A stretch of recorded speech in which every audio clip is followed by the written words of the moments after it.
go. Hello. All right, there we go. Hello, hello. Let's see. So All we're right. on YouTube now, right? We're on YouTube. We are on Happenings IG Live, and yeah, All right. we're here Hello. for another for another episode of Artory DTLA. We're here live at the Wilshire offices on 1001 Wilshire, who have so graciously lent us this beautiful podcasting room where we can share with you people that inspire us, like our guest today, Nick Lopez. But again, to kind of rehash what we kind of do here, Julie and I are local artists who own studio space in the heart of the Arts District in downtown LA. We are here using the Happening in Downtown LA's platform in order to bring to you, our audience, inspiring artists from the local LA community. Mm-hmm. Yeah, so thank you guys for tuning in again. This is our 4th episode now. We appreciate all your support thus far.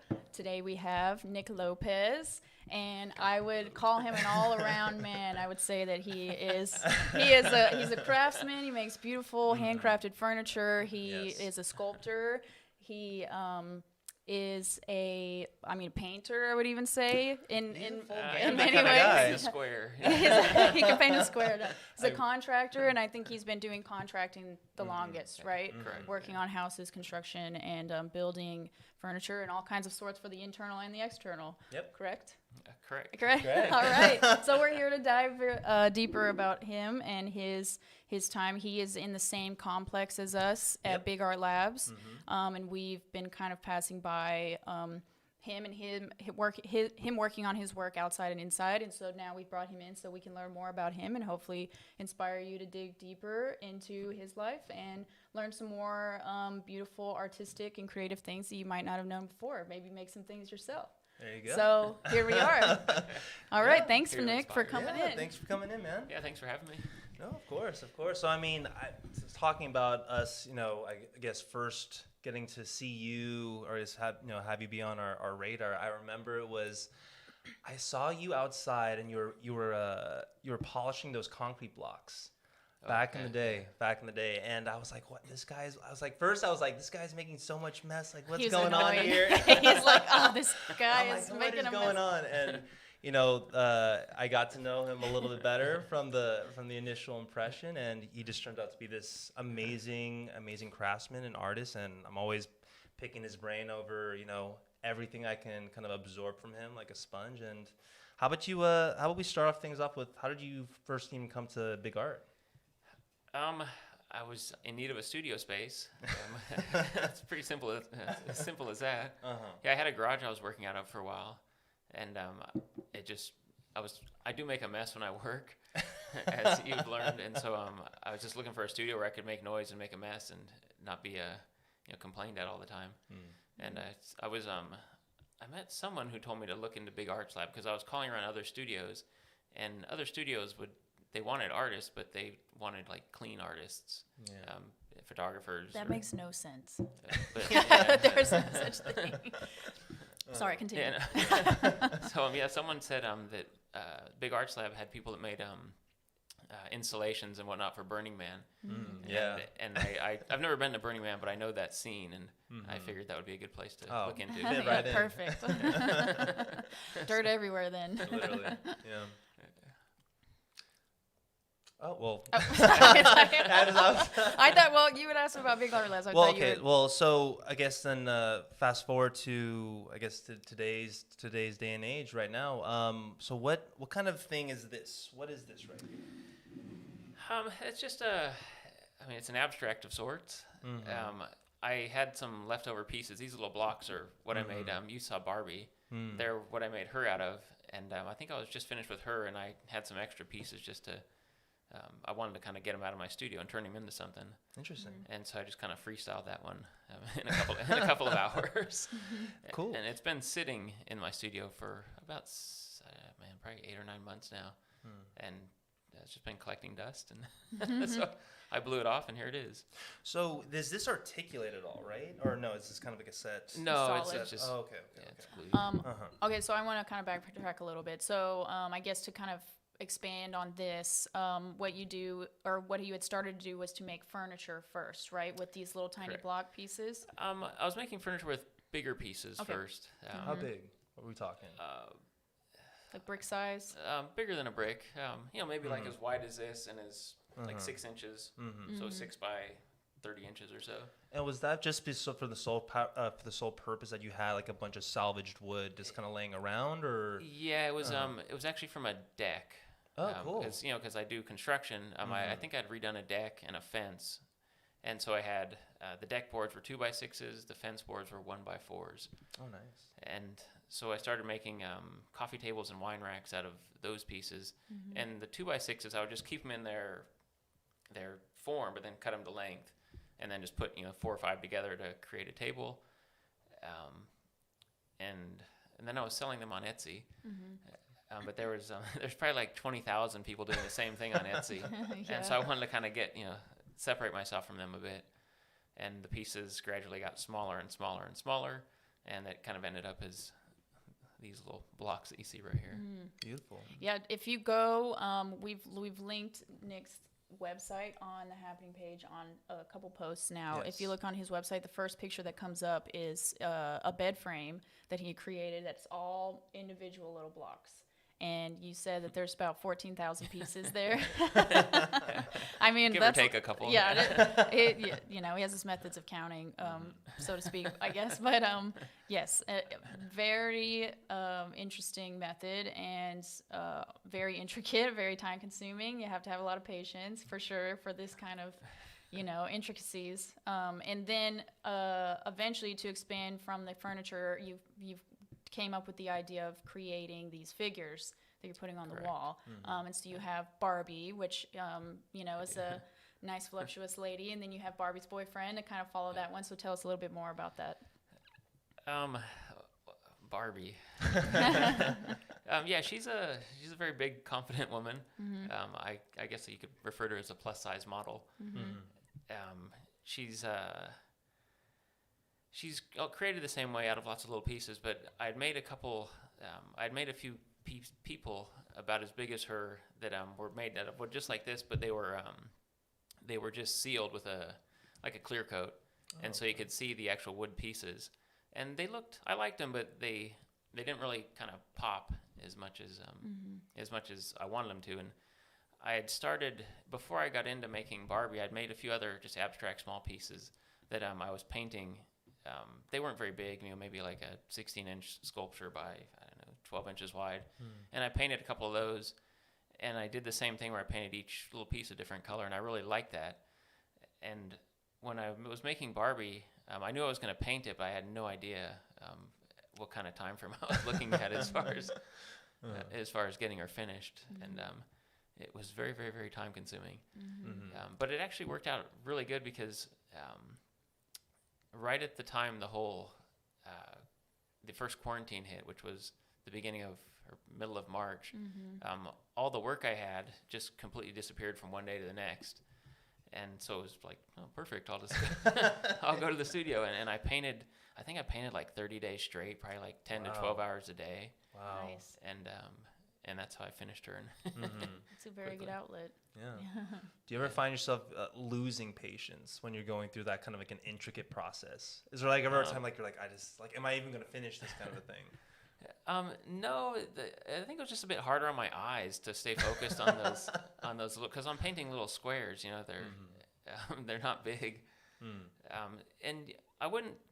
When you start, you don't look at like, oh, I have to finish this whole piece. I would kind of focus like today I'm going to work on her bikini. Tomorrow I'm going to work on her arm, and you just focus on a section that's maybe like 2 feet by whatever width it is, 3 or 4 inches, and you just focus on that section at a time, and slowly. It gets somewhere, right? You black out for a little while, and you wake up, and you've got a sculpture. You put on some good music, and oh, for sure, you just kind of get lost in the process, right? Yeah. Do you find yourself? I guess you find yourself. How do I put this? Do you find yourself getting, I guess, captivated by that kind of process? Like, are you doing kind of intricate work all the time, or is it just kind of like this thing kind of spontaneously happened? Intricate work, you mean outside of like the studio? like detail work, that kind of stuff. Well, I do home remodeling, mostly kitchens and bathrooms and pretty much all aspects of the home, and that work just by its nature is pretty detailed, but it's not as I think something like Barbie's more meticulous, where there's so much detail in it, where a kitchen or a bathroom, there is a lot of detail, but it's not like all compressed into one little tiny spot. So I do have a very good eye for detail, and I see probably way too much. A lot of things stick out that most people wouldn't recognize. But when I was, when I'm painting something like Barbie, I just zone out on everything else and just focus on what I'm doing. Nice. And it's probably meditative in a way, where it's not. I know it's a tedious process, but it doesn't feel tedious when I'm doing it. It just kind of clears my head. Wow. And it's calming. It's relaxing. it's weird. So you have your homework and the contracting and building, and then you come home essentially and you release. This is your release. Some people go home to take a bath, and he comes home and he paints big. He paints tiny little blocks. Yeah, whatever works for you. I want to kind of go maybe back a little further now again to kind of like to talk more about where you had kind of started, how you got to this point, which was working with your dad, who was a contractor as well, right? Correct. And that's kind of where you kind of got your start in your love for working with wood and creating things. And you had mentioned before to me that you've traveled all around and you've gotten inspiration and such from the world. And so tell me about where you had started with your dad and where you went from there and where you've traveled. Man, I started working with my dad from as long as I can remember. Oh wow. I don't know age-wise. Well, I think when I was like 10 or 11, my parents bought this house, and they added. We were on a hillside on a downslope, and so our house was kind of street level, and the hill went down below it. So if you walk from the street, we're level, but then down below there was 2 more floors below us, and they added on. Pretty much the 2 floors below, and then they extended our house as well. Oh wow. And I remember during that process, I was helping. I wasn't putting walls up myself or anything, but I was definitely helping. Bring wood here, bring it there. Learn how to hammer. Learn how to swing a hammer. I do remember hanging drywall there, and oh wow. What age were you? Do you? I was probably like 11 or 12. Oh, that's so cool. And I remember cutting, like these outlets. You'd have to, the drywalls are 4x8 sheets, and I just remember. The thing probably looks like Swiss cheese by the time we were done, because I kept screwing up, simple measurements. You're like, Dad, I did it, and he's like it's supposed to be over there. Yeah, the poor drywall finisher probably. He's like, oh, this kid again. Leave him stay at home. Yeah, and I remember my dad was paying me like $2 an hour, I think is what I started working at. Oh, hey. And gradually I got better. But yeah, I worked with him on and off. As a kid, it was like weekends. Weekend here, if I'm on summer break and I have a few days, he would take me to work, and you clean up, you pick up nails, you pick up trash, all the the building blocks of the basic stuff. And then I think when I was when I worked full time for him, I just graduated high school. And I worked full time with him from I was 16 to when I was 18. And when I turned 18 is when my dad, we get along very well, but we're very similar, I think, in a way. And so we kind of butt heads. And I was living at home and working with him. So it's I think it's with anybody. If I'm with him 24 hours a day, I'll get sick of you very quick. And so my dad gave me the choice of either going to school or traveling, and so I said, well, let's go. See you guys. See you later. So then you went where? So I moved to Australia, to Sydney, and I stayed there just over a year and a half. And I was 18. I came home. I was 20, and when I got home, it was a huge culture shock to be back home. To in the rest of the world, you can, party and drink and do all the things that kids are supposed to do when you're 18. But so I got home when I was only 20 years old, and I went right back to my parents' house because I was probably broke, and I couldn't do anything. I felt like I was trapped, and so went back to work for my dad for I think about 3 months or so, and after 3 months, I knew I had to get out of there. And so I bought a ticket to Europe and bought a Euro pass and a backpack, and off I went. It's beautiful. Do you like the work though as growing up, in terms of, did you like those kind of like incremental moments of like laying the foundation for what you do now? At the time, no. Really? You're like, I have no idea why I'm doing this, Dad. Yeah, at the time, no, I didn't like the work. I've always been good at working with my hands, but maybe part of it was, I think most people when they're growing up, they always say, I never want to grow up to be like my parents. Oh, for sure. And so I'm sure there's a bit of that in there. But I was always good with my hands, and, it's like I used to ride dirt bikes all the time, and, I'd fix my own bike, and, friends, fix friends' bikes and all that sort of stuff. So just working, with hands was always, key. And after traveling so much, I would travel, I'd come home broke, I'd work with my dad, repeat that process, too many times. I started from zero, just, probably hundreds of times. And somewhere along the way, I realized, I was pretty good at it, and my dad would always pay me well, which was definitely an incentive. But, you kind of put two and two together, and you figure, well, if he's paying me well, he must be, he can afford to pay me, so there's obviously some money to be made. For sure. And eventually, I don't know at what point I started to like it, but probably, I don't know. At some point. Yeah. At some point, I started to like it. Just clicks. Yeah. You're like, oh, this is actually kind of fun. And I realized, I could, it could support my own, traveling habit, where I could, go away for a while, come back, do some work, and then take off again. Yeah. And, Wow. And then I repeated that process for a whole lot of years. It's wonderful. So, where amidst your travels, where was your favorite place to be, if you can pinpoint it? I guess. Oh, definitely Greece. Oh yeah. Yeah. Why? Man, the beaches, the whole culture, lots of beautiful ladies, and just the lifestyle. It's very relaxed. I like the siesta in the afternoon. Oh yes. Something we would love to adopt in the for U.S. Sure. Yeah. I like the cafes, the outdoor cafes. I love the nightlife, and I like how everything is on a later system where. You eat lunch at 3:00. You go out to dinner at 10. If you want to stay out till 7 or 8 in the morning, there's still lots of people that are still out. Oh yes. So yeah, I like that. It's weird here. I'm on a very early schedule. Like I wake up at probably like 5:30 the latest, and I go to work. I'm usually at work by 7 or 8, depending on the job, and then you go home, you eat dinner at 6:30 or 7, and by 10 o'clock you're beat. Yeah. Where when I go over there, I'm polar opposite. Yeah. When's the last time you were out of the country? I guess it was I got home October of 2019. Oh wow. So last year I couldn't go anywhere for obvious reasons. Yeah.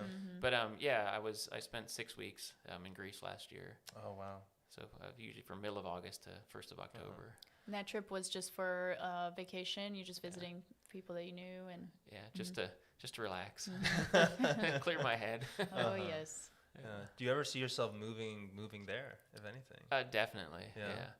Yeah. I'm planning on being there by the time I turn 50. Oh wow. Hey, now you got 6 years left. Yeah, 6 years to go. Wow. That's so what I'm cool. shooting for. Oh, that'd be so nice. Yeah. And would you be doing stuff like this? Would you think that'd be like your full-time? That's the plan. Yeah. Move to Greece and be a full-time What fine is that? artist. Full-time artist. Yeah. Yes. Howard.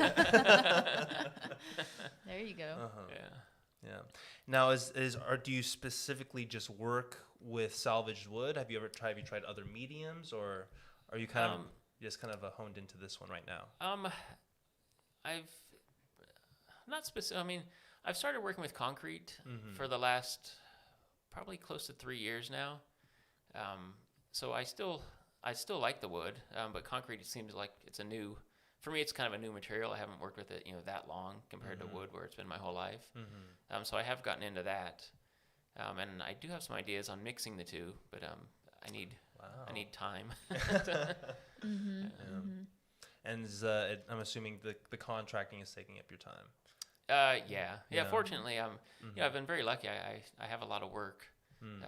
So there's, it's one of those things, you have lots of time, and then usually you're not working, so you're not really making any money. But when you have lots of money, there's no time. So it's finding that balancing point. Yeah, for sure. I mean, do you ever feel?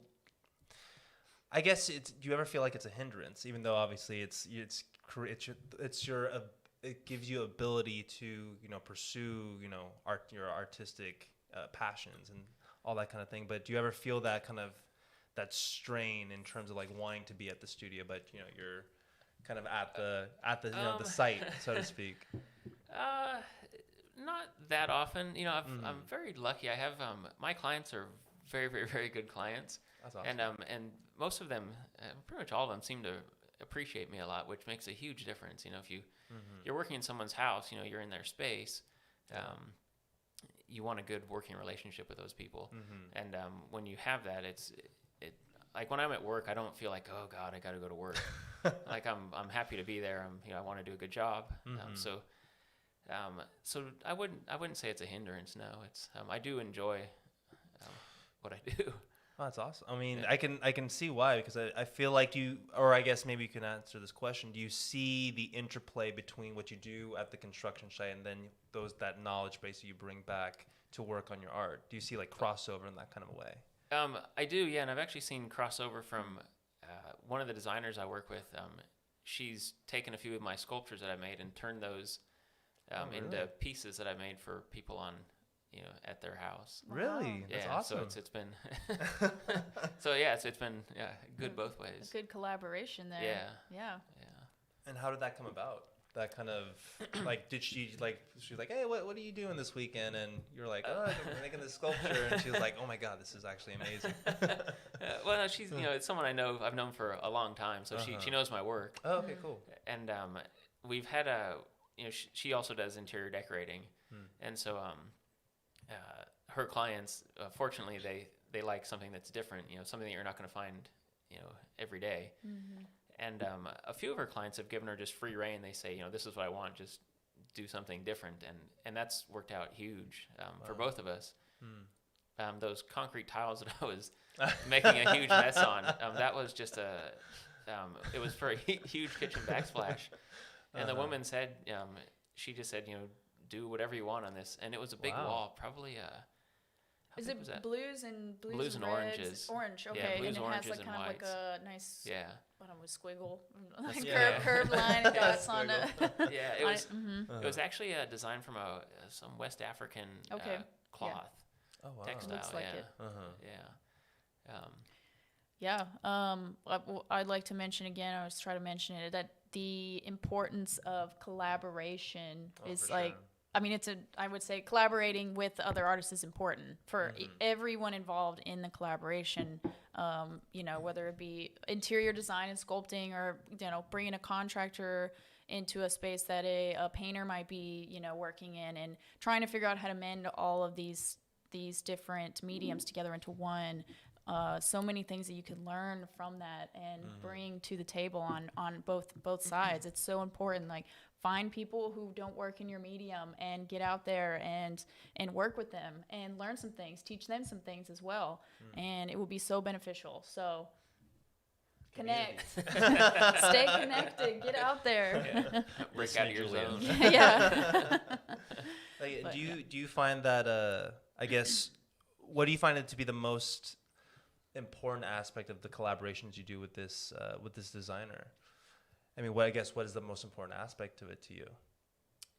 As far as the end result, or just in terms of the whole process, like, for example, just the process of collaborating in general. Like, what do you think that you had gotten out of it, or what do you see was important in that collaboration? Sorry to interrupt you. Perfect. Yeah. I think when you collaborate like that, at least with her and I, we you kind of do things that you normally wouldn't do. And she thinks of things one way, I think of things another way, and she says, well, what if we do this? Is that possible? And you kind of bounce ideas back and forth, and you can come up with stuff that you probably wouldn't come up with, Right. definitely wouldn't come with on your own.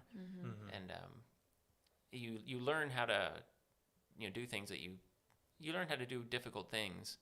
And I think that's how you grow. You figure, I can do this, maybe I can do that. And it kind of, I think it brings your work, it makes your work, gives you a better end result. Oh, for sure. I believe. Yeah. Well said. Yeah. I mean, the age-old saying, right? 2 heads are better than one, right? You get to kind of see how you're both the 2 ways that you guys approach the same, I guess, project. How it can just kind of thrive in that creative space. Yeah, definitely. Yeah. Have you guys ever thought about doing something outside of like that kind of client construction kind of working relationship, or just doing something that's more free form? You mean just between her and I? Yeah, just be that. I mean, I can imagine you two, let's say, doing like some sort of an exhibition or something like that, where you guys create a whole series or whatever it may be. It's funny you say that. We have talked about things like that, but she's also a very talented artist too. Oh wow. And we both are kind of in the same boat where she does. It's very to me, it's very, very fancy interior art for these homes, and she's working on a home right now that's like 30,000 square feet. Oh, wow. That's more than a home. So she's in the same boat where she's very busy with that, and then when she's, not doing that, she wants to work on her own art. And so we have talked about doing work, but I think we're both kind of in the same position where we need a lot of time. And so she's told me that when I do make a degree, she wants me to make her a studio space. Hey, there you go. So we'll get on that in like 6 years. Amen. Awesome. Yeah. Very cool. I have another separate question, I guess. Going more into, I always also like to talk about schooling and just people always make it seem like we need to go to school and it's mandatory for us to get a degree, and especially in the arts. And I'm more so focused on, especially with creatives, like going to school is supposed to be the end all for everyone, right? And it's supposed to give you what you need to survive, essentially. And for creatives, we're always deterred, people are trying to deter us from going into a creative field because there's no money there, or there's nothing good for you necessarily. It's just supposed to be like a hobby thing. And it's really sad to think about how when you're a kid, you're always lifted up for being a cool drawer, or for making something painting something creative, or making something, and you're like, oh, you should be an artist. Oh, you should do this. They're so talented. And then you get into high school, and people are like, okay, so you're gonna go to 4-year university, right? And you're gonna be a doctor, and you're gonna be this. There's like a light switch that flips instantly. It's like, and you're like, oh, well, everyone told me I could be an artist, and now all of a sudden I can't. Like, what the heck is up with that? And so, you didn't go to college, right? You didn't go to college, and you didn't get the degree, but you, I would say, are so successful. And so, tell us why you felt like college wasn't something that you needed, and what can you say to people who are on the edge of that? Like, should I go to college? Is it necessary? I mean, for me, I've always known I wasn't going to go to college, like from a very young age. How young do you think? Well, I graduated high school when I was 16, and I would say by the time I was like 13 or 14, I wasn't going. And I've never liked school, and even in general, I don't like structure. There's so many rules, and there's so many, you do this, you do that. This is what you have to do. And society kind of tells people exactly what you just said. You go to school, you do good, you go to college, you do your 4 or 5 years, whatever it may be. And then you get yourself a job, and there it is. There's your life, And then what? You get married, you have kids, and you get a divorce, and you have a midlife crisis. And then the book closes. Everything's you're going like, according to plan. Yeah. So I guess with me, I've never liked that structure. I've always, I think school is great if you're going to be a doctor or a lawyer or something where where you're going to use your that upper learning that's like applies directly to what you're trying to do. Exactly. But I think so many people And I was the same way. I had no idea what I wanted to do for years and years, even well after school. You know, I think I only just figured things out a couple years ago. Finally, Yeah. you got it. Like I'm doing it. This is it. But where was I? So yeah, with the school, I think you gotta pretty much do what makes you happy, and I don't think you can learn exactly what's going to make you happy if you're forced to go to school. Mm-hmm. A lot of kids' parents say, oh, you have to go to school, and the kids, they don't want to go. There's, oh, my parents said I have to go, so I'm going. Oh, yeah. Sounds about right. But I think ultimately, if you're not happy, going to school, do something that's going to make you happy. Mm-hmm. And that's different for every person, and like I said, I didn't really know what was going to make me happy for years. And as far as the art goes, I didn't really get into the art. I've always, made furniture and stuff, probably from ever since I was in my early 20s. But branching out, that only happened about 7 or 8 years ago. Wow. So that is relatively new, even for me. Mm-hmm. And what made you kind of want to kind of drift that way? What made you want to kind of, it sounds like it's something again that was so structured in terms of building those type of functional items, and then you're like, actually, it sounds like it's so counterintuitive just from the way that you kind of talk about how you don't like structure. It almost seemed like it was a natural progression. It kind of was, because I realized, I started out making tables and wine racks, and then I got sick of those, and my furniture pieces got bigger. And I made some chairs, and I made that monstrosity of a bed, and then I made a bench as well. And then after I finished the bench, I was like, well, there's got to be something else. Anything else? I made it all already. Because furniture. I mean, furniture is beautiful, especially if it's well made. Mm-hmm. But there's only you're kind of your piece has to be relatively functional if it's going to be any good. And it has to kind of look relatively like a table or a chair or a bed, whatever it may be. And then with the art, it's more freedom. It can be what it is. It has I guess it has space to kind of have its own kind of energy in that kind of a way. It has to be, I guess, to be like a unique item. Yeah. For sure. That's really interesting. Yeah. So I guess when it comes now to what you're looking forward towards in the future, in terms of future projects, are you still, I know you said you wanted to work with concrete and you wanted to kind of hone maybe something that has wood aspects and concrete aspects. Is that as far as you've gotten in terms of that thought process, or do you have something additional to go with the series with Barbie and Barbie's boyfriend? Or? Oh yeah.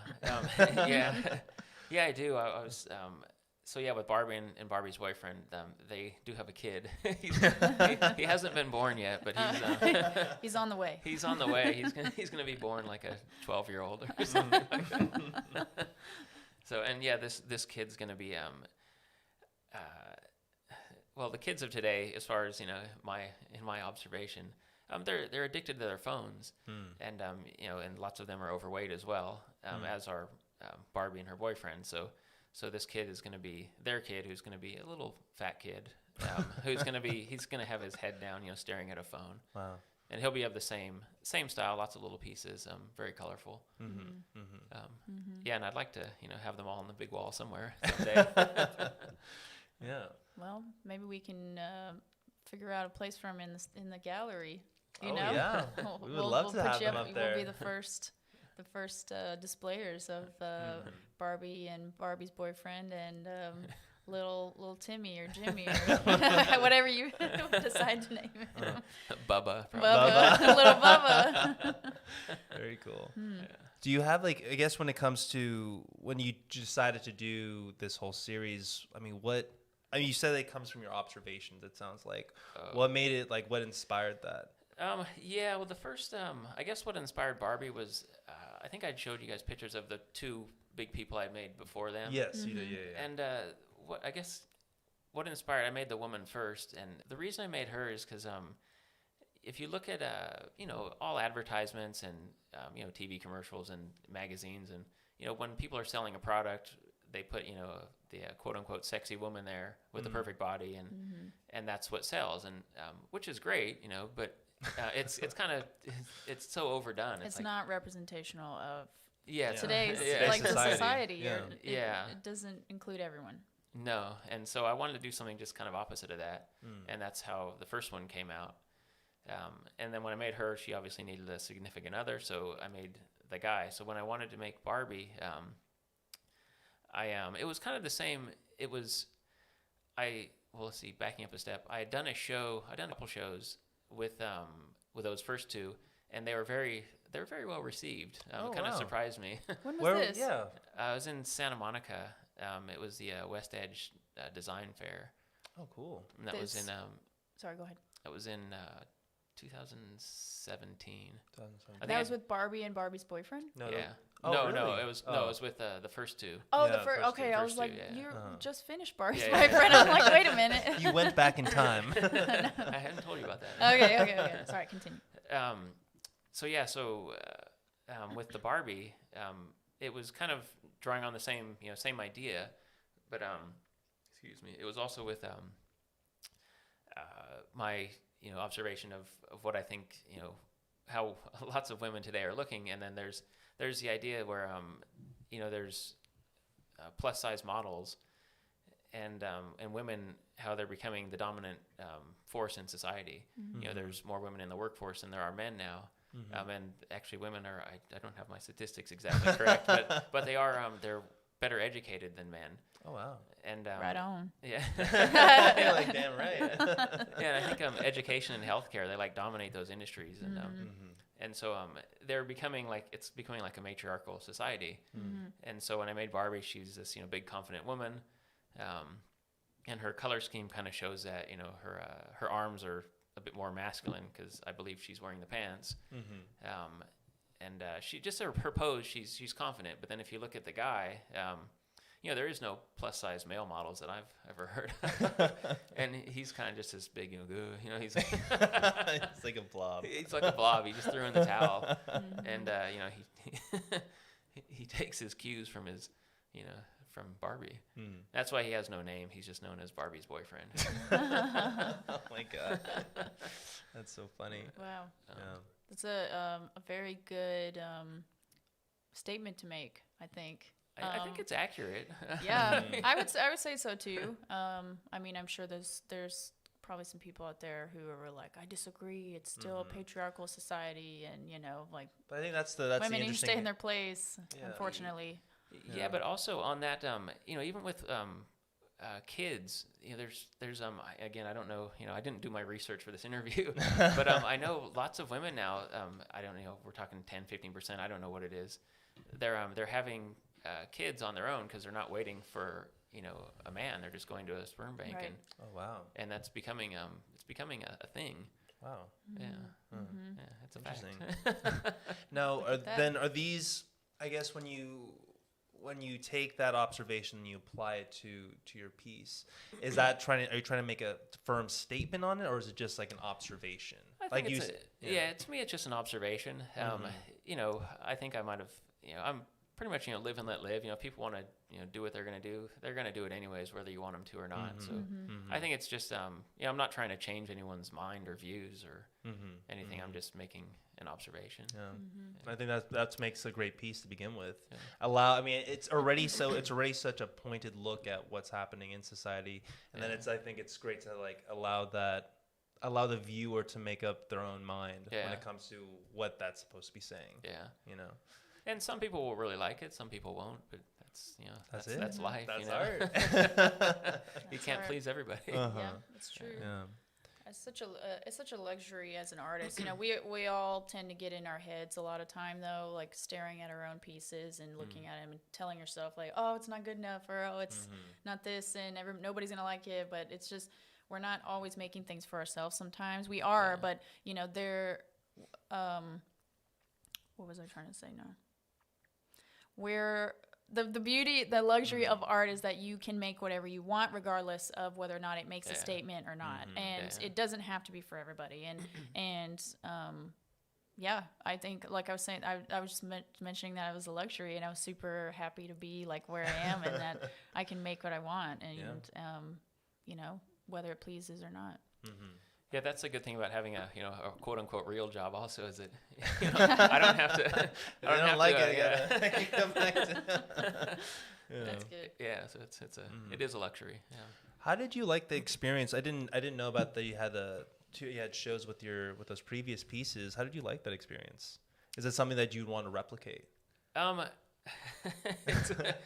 it was let's see, with the first two big people. That was a show. It's a design fair, so it's not it's not like a gallery show. Yeah. So you're paying to be there. Mm-hmm. So it's I mean it's nice to see people react to your pieces. Yeah, for sure. And I was surprised that they were well received. So that was it's a good it's an ego trip, I suppose, if that's what you're after. It's like, an expensive ego trip. But I did do another show with them, and this was in Northern California, and where it was a gallery show. Oh. And that was good too. I think they're both I guess it's good to get people to see them. Otherwise, they're just sitting. They're for you. They're sitting for me.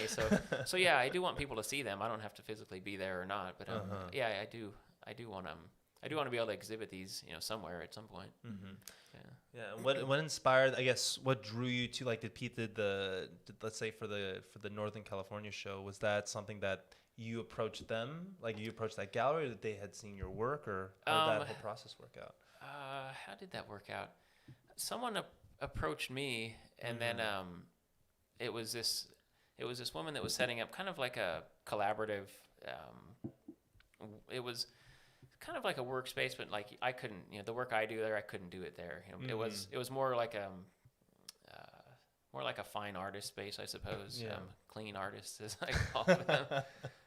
And then through her, I met someone else that had a gallery, and they said, "Oh, I'd love to exhibit these." And so that's how that came to be. Nice. Yeah. Do you envision yourself ever selling any of them? Like, have you ever thought of like, oh, if I were to sell this, it would be for this price? Like, do you envision that at all, or are you really just trying to get rid of it? Get out of here. When I did the show at the West Edge show in Santa Monica, I had furniture pieces there, and the reason I'd done that show is because I wanted to sell furniture pieces like that. That was kind of the original plan. Oh, okay. And so I talked to some people and kind of price things. They said, well, you have to charge X amount per hour, and then just kind of work your prices up from there, which made sense for a piece of furniture. But with someone like Barbie and her boyfriend, I've hundreds and hundreds of hours into that. I don't even know where to begin as far as pricing it. So I think it'd be great if someone wanted to buy it, but I wouldn't even know where to begin. Price-wise, I'd have to talk to someone who knows something. But yeah, I didn't make it with the intent of selling it, or having had a dollar figure in my mind. Yeah. That's interesting. I mean, I guess that's I mean, personally, I guess for me as an artist and not having something to, I mean, I guess I have like photography and videography and those kind of things now to fall back on when it comes to sustainability. But I think that was always my main contention, was like trying to figure out like, well, how do I make this into a business? And I think, I mean, I guess maybe even for artists who are trying to figure out, those beginning stages, it is I think a huge benefit to have, or not to like pigeonhole yourself into, I guess, not having the ability to not, be stressing over those kind of things about how am I supposed to price these things? How am I supposed to, I guess, get all these things out there into the world? And it's nice to kind of have that freedom when it comes to your work. Do you think that if you didn't have, let's say like tomorrow you want to like, okay, I'm going full art mode right now. Do you think that would be something that would like, I guess maybe hinder your artistic process? It probably would. I mean, there's definitely some pressures that come up there. You all of a sudden have, the pressure of having to pay your rent, pay your studio, all your other bills. And so I would say you would probably have to think a lot more in, okay, what's going to appeal to people, what's going to sell, and how can I make it to where it's, it's going to be profitable to make it, because you don't want to, you don't want to spend forever trying to make something where when you price it out, it equals like $5 an hour, because that's not going to get you very far. Truth. So yeah, probably it would be a stressful situation. Yeah, makes sense. I'd probably figure it out, but it wouldn't happen overnight. Well, I could say if you had gone to art school or school for any sort of creative outlet or whatever, if you had gone to art school, I'm just to say that if you'd gone to art school, I would say that you probably would still feel the same, or at least I could say for myself, I feel like I still don't know necessarily how to price my work correctly, or I wouldn't say that there's a correct way, because everyone is allowed to price their work however they feel it is valued. Value it yourself. Nobody can tell you how to value your own work, but there's still, I wish that I had learned a little bit more structure in that regards. Like the business side of art is like still, at least from my experience, completely lost. It's a little murky. Yeah, it's just they still whoever they is. I mean, like the overlords. They're overlords of the school. It's like do at least I went to Cal State Fullerton, and I really enjoyed my time there, and I met so many great people, and I had excellent teachers, but there's just like the Cal State system for art specifically, they have not put any classes specifically catering towards business. And we learned writing. We learned how to write, our resume, our artist resume, and a little bit of grant writing, I would say, if I'm thinking of all the prerequisites that I had to take for that. But just like, there's still all the students in it, my classmates were like, how do we price our work? How do we do this? Whatever. And they're like, You'll figure it out. That's just a lot of that. And, no disrespect to anyone. We need a little bit more sometimes, just a little bit of advice. So we're trying to do that ourselves, like find who has the answers, we're going to find them. But I think that's what makes this platform so interesting, is because, someone who comes from a non-traditional background, who obviously didn't go to school, that, decided to go and travel and kind of have this hands-on experience with life, I think that, and I'm the same way. Like I don't use my degree whatsoever. I have a degree in biology, and look where I'm at right now. And I think it's interesting to hear your perspective. Like, do you think that even though it wasn't something that is quote unquote fine art, do you think that your background with construction kind of helped you with that idea of like being a craftsman and like understanding, I guess, again, like valuing work, knowing the value and how to price things, at least to a degree, at least. I mean, definitely, having a background in construction definitely has a, huge benefit, I think, for the kind of art I do. But as far as the, for the value, like I know what I, like to charge if I'm going to work for someone in their house. I know even I can see the perceived value there, but art is such a subjective thing, and I think I'm also kind of a firm believer in something's only worth what someone's willing to pay for it. You can price your stuff at, whatever you want, but a million. Exactly. But if no one's going to pay for it, maybe it's not worth $1 million. Yeah. Truth. Yeah. We need to get more, we'd like to interview some more teachers. I think some art teachers. We'd like to get kind of an inside I'd like to get more inside thought on the university and the school system, and how we can kind of subvert all this mystery, in terms, and answer some questions for other artists out there. Or some gallery owners. I mean, they obviously price gallery work. owners too. Yeah. Why are you taking all of our money? I'm just kidding. No, there's some great gallery owners out there, but. We need some more inside information on, what that process is like, and with gallery owners and teachers. I mean, if this whole process is kind of like a collaboration to begin with, and I think any collaborative effort, even if it is for the sake of profit, it lies solely on good communication and just understanding, full transparency, like what's going on. So I think that'd be friggin' phenomenal when it comes to what we can do in the future with this podcast. And I guess to kind of pivot on that point is something like, do you see your work in gallery spaces, or do you see yourself implementing the way that a lot of artists have nowadays, kind of using Instagram and these other social media platforms to kind of get yourself out there? In a perfect world, yes, but you know, just me by general, I'm not a very I'm not like a social butterfly by any stretch. I don't know, man. No. You always have a smile on your face. I I'm know, always you're like, great. dude, I'm always happy to see you, man. Maybe in the real way, yeah, but Yeah. like even on like social media, I'm not Uh-huh. nearly as active as I probably should be. I mean, you sound like a true artist, to be perfectly honest. I mean, you don't need to be. There's a lot of benefit to it for sure, and Yeah. we're seeing that more and more that we use it. Unfortunately, I mean, I would spend every day away from it if I could, but it's connected us to new people. You know, it's given us a platform to sell our work. It's it's brought inspiration. It's inspired others. It's like all these different things, and so that's why we stay on it. But yeah, go ahead. I know I have heard other people say that exact same thing where you connect with people and you've sold work from it and Right. and in knowing all that, and I do hear that, and I still haven't I still haven't committed to it. I don't know. It's You definitely don't have to. That's the beauty of social media too. Like it's not mandatory. Yeah. Do what works for you. If you don't feel like you need to use it at all, don't. Because there's still a lot of downsides to it, regardless of all the positives that there are. No, it's not that I feel like don't need it. I mean, I guess if I have my work seen, it's got to be out there I think in as many avenues as possible.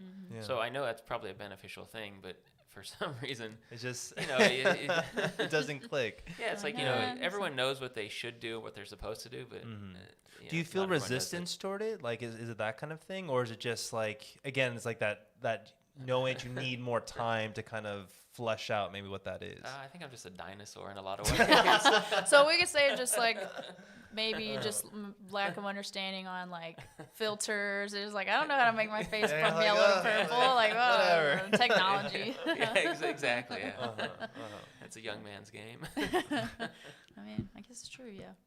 Yeah, but I think that's the cool thing about community, because I mean, I remember if I were to go from the first time that we met to now, like I would never have thought you were making these amazing pieces, and the fact that we can come and talk to quote unquote dinosaur Dinosaur. and hear all about what you do, and get the word out about your creativity and your passion, and see how other people can respond to it, because I'm sure maybe there are other people who have the same kind of background as you, or maybe you have the same thrill in traveling as you do, and to have the ability to kind of connect the dots in a kind of an abstract way, and to see similarities in people that are similar to us but different, I think is hugely important. I think the one thing that I found so inspiring about what you did is just how you, first and foremost, how you lived your life. If like life is art, let's say our art mimics life, I think you lived your life like very, very beautifully, man. Thank you. Like just Unconventional. I know, but I mean, did you ever? I know you I guess if we're saying you rebelled against like the structure of society. Did you ever feel like? Did you ever second guess those steps?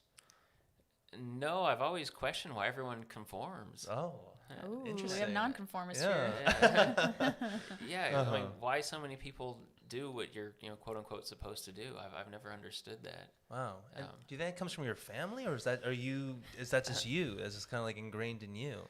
I think it's ingrained in me because I've got I've got 3 brothers and a sister, and I've got a brother who's a musician, and he did that for many years until he got married and had kids. But yeah, everyone else is a bit more settled than I am. Wow. Well, I think obviously community is something that's very much valued amongst I guess humans, if you're comparing ourselves to other species and such. But I think it's more so just like the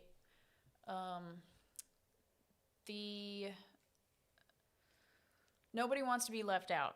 That's what I'm trying to say, essentially. Lack of community and feeling like you don't belong somewhere is like the biggest fear for a lot of people, And so it's like we can question it, but we can't blame anyone at the same time, because we all want to be valued within each other's, circles and outside, and we want to be loved, and there's a lot to that for sure. And sometimes we make these choices and we don't know why, but